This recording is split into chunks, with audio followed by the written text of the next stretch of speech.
Ya, Assalamualaikum warahmatullahi wabarakatuh. Terima kasih pimpinan. Pertama tentu kami sampaikan selamat kepada Pak Menteri Ferry Juliantoro yang sudah mendapatkan amanah menjadi menteri. Surprise buat kami Pak, karena kami kemarin sudah mulai jatuh cinta kepada Pak Budi Ari. Karena beliau begitu terbuka kepada kami, begitu mendengarkan dan kemudian bukan kan banyak orang pendengar yang baik tadi tapi tidak mampu merealisasikan dengan baik. Kami lihat sebenarnya Pak Budi Ari sudah mulai konkret dalam bagaimana menjalankan RDMP ini sebagaimana rencana dari Pak Presiden Prabowo begitu. Sebentar, HP. Nah, kemudian selanjutnya kami juga sampai, maka harapan kami nanti di tangan Pak Ferry Juliantoro juga demikian, RDMP yang seperti kata kawan-kawan ini bukan tugas yang mudah, ke depan bisa dijalankan sebagaimana cita-cita yang diharapkan oleh kita semua. Yang kedua kepada Bu Wamen, Bu Farida Farihah, luar biasa surprise juga buat kami karena kami sama-sama dulu di IPNU, beliau di PPNU. Ini tahun berkibarnya IPP. Jadi teman-teman daerah sekarang sudah mulai bersemangat lagi beraktivitas di IPPNU, Mbak. Nah, kemudian Pak Jo, tentu kami masih ingat betul bagaimana ketika Pak Jo saat itu mengundurkan diri. Tapi bukan sesuatu yang negatif, Pak. Karena di dalam situasi seperti tidak banyak orang yang gentleman merasa tidak mampu kemudian mengundurkan diri. Jujur itu buat introspeksi juga buat kami bersama bagaimana kita bisa niru Jepang ketika tidak punya kemampuan, ketika ada sesuatu yang tidak bisa kita kita selesaikan, maka melakukan langkah itu. Tapi pertanyaannya sekarang sebenarnya kenapa mengundurkan diri, terus kenapa batal gitu. Nah, harapan kami perlu dijawab, kami perlu klarifikasi soal itu agar bagaimana tugas yang berat yang diberikan kepada Agrinasi betul-betul bisa dilakukan dengan prudent begitu, Pak. Nah, kemudian yang pertama saya ingin dulu menanggapin soal pembangunan gedung fisik RDMP di setiap daerah. Jujur kami kaget melihat paparan Bapak tadi bahwa ada anggaran negara yang dihamburkan begitu besar untuk bagaimana membangun secara fisik gedung yang ada di desa-desa. Nah, kalau jenengan kunjungan bahkan di dapil kami di Pasuruan Probolinggo, banyak loh Pak desa-desa yang punya gudang-gudang, punya ruang-ruang kantor yang sebenarnya bisa dimanfaatkan untuk itu. Lalu pertanyaannya kenapa harus capek-capek membuang anggaran negara yang hari ini sebenarnya rakyat untuk makan besok saja susah. Apalagi kalau saya hitung, jangankan 1,6 miliar dalam membangun satu gedung fisik. 1 miliar saja dikali 80.000 sudah 80 triliun duit negara yang dihamburkan untuk hal ini, Pak. Sehingga menurut kami ini sebenarnya sesuatu yang sia-sia begitu. Maka harapan kami ingin tanya sesuatu yang komprehensif. Sebenarnya dari pembangunan gedung yang ada ini untuk seluruh desa wajib dan harus dibangun 80 ribu gedung tadi, Pak, begitu. Karena sebenarnya desa juga banyak yang sudah punya gedung, punya fasilitas pergudangan yang itu menurut kami bisa dimanfaatkan ke depan begitu. Nah, kemudian juga kami sedikit kecewa kenapa tidak melibatkan desa seperti kawan kami tadi Pak Nengah.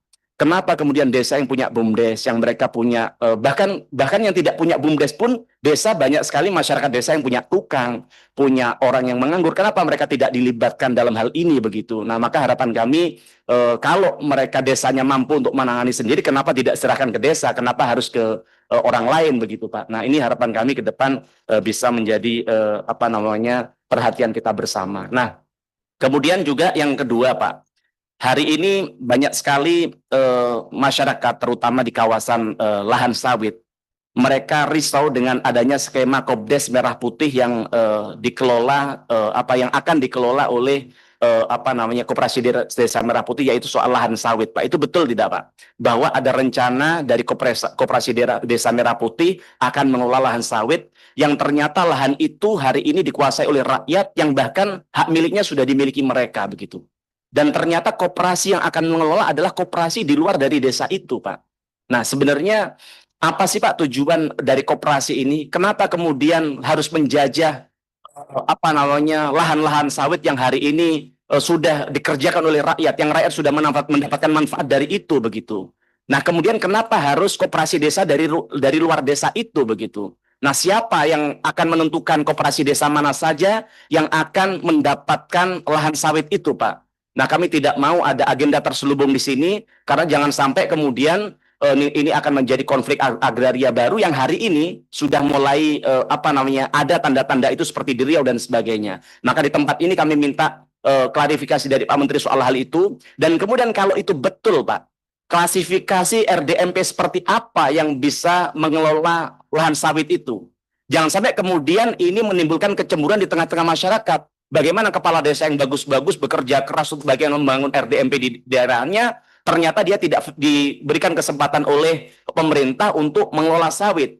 Begitu juga dengan rakyat yang punya sawit. Jangan kemudian mereka yang sudah bertahun-tahun di tempat itu akhirnya dirampas oleh negara dengan atas nama RDMP, diserahkan kepada RDMP yang kemudian ternyata bukan dari masyarakat situ. Kami perlu perhatian soal hal itu begitu.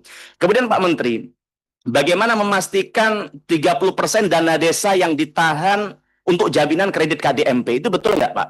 Bahwa setiap pinjaman yang dilakukan oleh RDMP itu KDMP ini itu 30%-nya adalah dana desa yang dijaminkan begitu. Nah, kami perlu klarifikasi itu.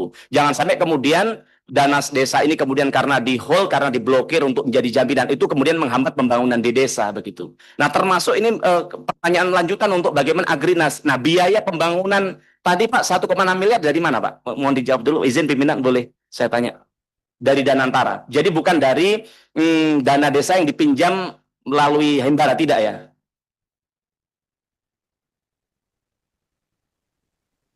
Sebentar Pak. Izin pimpinan boleh interaktif sedikit pimpinan? Oke, baik Pak. Dirut, ya. Pertanyaan saya perjelas Pak. Jadi dana yang dipinjam desa senilai 3 miliar per desa itu apakah sebagian dipakai untuk membangun gedung fisik dan untuk membeli mobil yang ada di paparan ini Pak?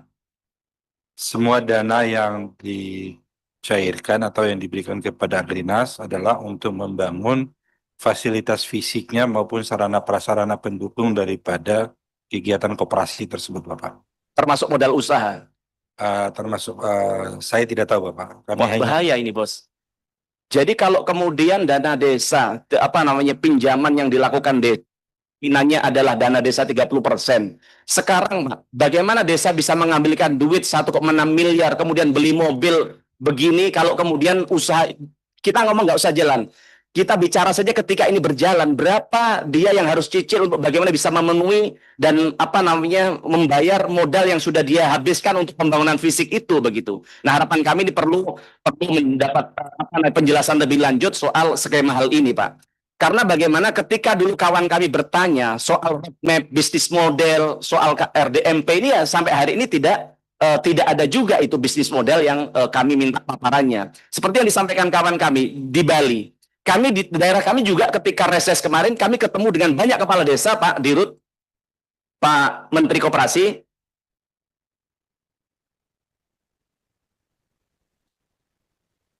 Pak Menteri, ya. Ya, ketika kami kemarin di desa, ketemu dengan banyak sekali kepala desa, mereka bingung, Mbak.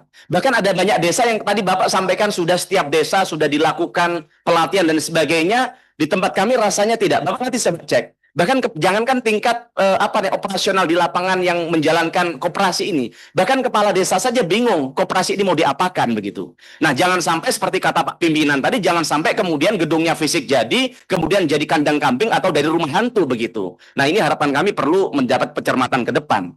Nah, kemudian soal selanjutnya adalah soal pertanyaan kami dari 80.000 koperasi Desa Merah Putih, bahkan update-nya tadi 82.000, Pak. Berapa yang sudah bankable, Pak?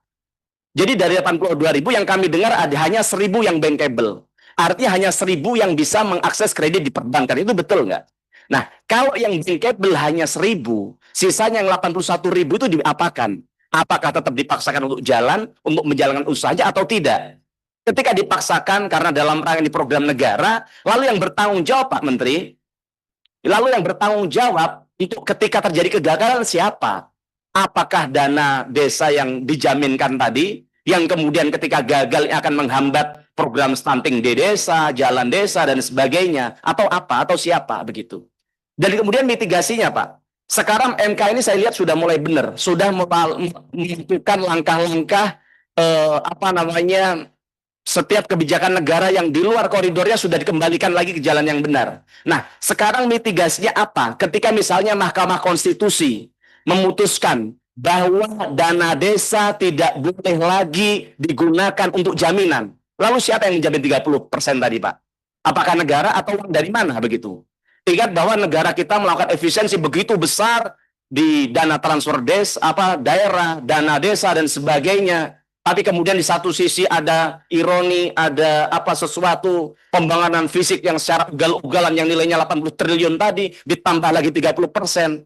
Lalu sebenarnya tujuan dan arah pembangunan bangsa ke depan seperti apa sih? Karena RDMP sendiri dampaknya sekarang nggak ada, Pak, di lapangan. Bapak coba tanya di bawah, nggak ada, Pak. Saya nggak tahu di daerah lain, tapi di tempat kami, di dapil kami, kalau Bapak pengen tanya apa yang saya sampaikan ini, saya antarkan Bapak ke desa yang sampai hari ini bahkan dia tidak tahu mau melakukan apa. Karena mereka juga takut. Saya tidak mau lagi kami jadi kemudian jadi jadi martir bagi pemerintah atas kebijakan-kebijakan yang kemudian tidak diatur dengan dengan baik begitu, Pak. Nah, kemudian selanjutnya adalah soal keluhan atas timpang tindih antara KDMP dengan BUMDes, Pak. Nah, kami pengen tanyakan apakah sudah ada aturan formal untuk pembagian peran agar tidak kemudian terjadi duplikasi dan juga birokrasi yang semakin rumit di antara keduanya begitu, Pak. Apakah kemudian BUMDes ya dimatikan atau bisa berjalan dua-duanya, Pak? Karena banyak sekali BUMDes yang di daerah-daerah yang berjalan begitu. Lalu kemudian juga nanti ke depan LPG 3 kilo, pupuk dan sebagainya, itu katanya akan disalurkan melalui BUMDes.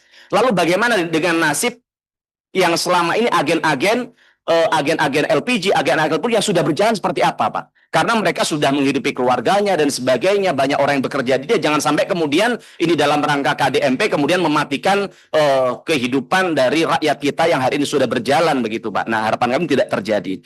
Kemudian kami pernah minta, Pak, walaupun belum jenengan yang menjabat saat itu, Pak Budi Ari, saya minta ada Renstra Kementerian Koperasi tahun 2025-2029. Tujuannya apa? Agar ukuran kita jelas. Agar kemudian indikator ini berjalan atau tidak bisa kita evaluasi bersama-sama, Pak. Ini penting juga untuk Bapak, agar orang ketika mengkritik Bapak bukan berdasarkan asumsi-asumsi, bukan persoalan suka tidak suka, tapi ada Renstra yang memang ditetapkan untuk bagaimana tujuan dari Kementerian Koperasi ke depan yang sampai hari ini kami belum terima. Maka harapan kami di akhir tahun ini di rapat berikutnya kami sudah bisa menerima Renstra. Wah, luar biasa, Renstranya sudah jadi. Ternyata sebelum saya selesai bicara memang Pak Ferry ini nggak kaleng-kaleng memang, Pak, ya. Belum selesai bicara sudah dibawain buku setebal itu, Pak. Baik, Pak, saya nanti minta ini kopian Renstranya untuk bagaimana bisa menjadi pegangan kami ke depan untuk kita bisa evaluasi bersama-sama. Nah, kemudian bagaimana memastikan agar usaha di daerah, petani, nelayan, bisa kemudian bisa disinergikan dengan koperasi Desa Merah Putih, Pak. Nah, harapan kami ke depan tidak menjadi penonton ke depan begitu. Nah, kemudian kami dengar ada MOU antara Menteri Koperasi dengan Agrinas soal distribusi pangan di sana, Pak. Nah, ini jangan kemudian jadi monopoli. Itu betul nggak? Ada kolaborasi untuk bagaimana memastikan distribusi dari produk-produk pangan ke desa. Nanti kami minta dijawab kalau itu tidak benar begitu. Nah, kemudian bagaimana mekanisme pelibatan para nelayan, para petani, hasil-hasil taninya, kok mereka ini sampai sekarang juga masih kesusahan untuk bagaimana menjual produknya. Misalnya di tempat kami di wilayah Posari, pegunungan dekatnya Bromo, mereka tetap tuh untuk jual hasil taninya, kentangnya, mereka harus jauh-jauh ke kota begitu. Nah, itu kami perlu jawaban lebih lanjut. Nah, kemudian biaya pembangunan sudah, apakah ya itu aja mungkin dari kami. Terima kasih banyak. Assalamualaikum warahmatullahi wabarakatuh.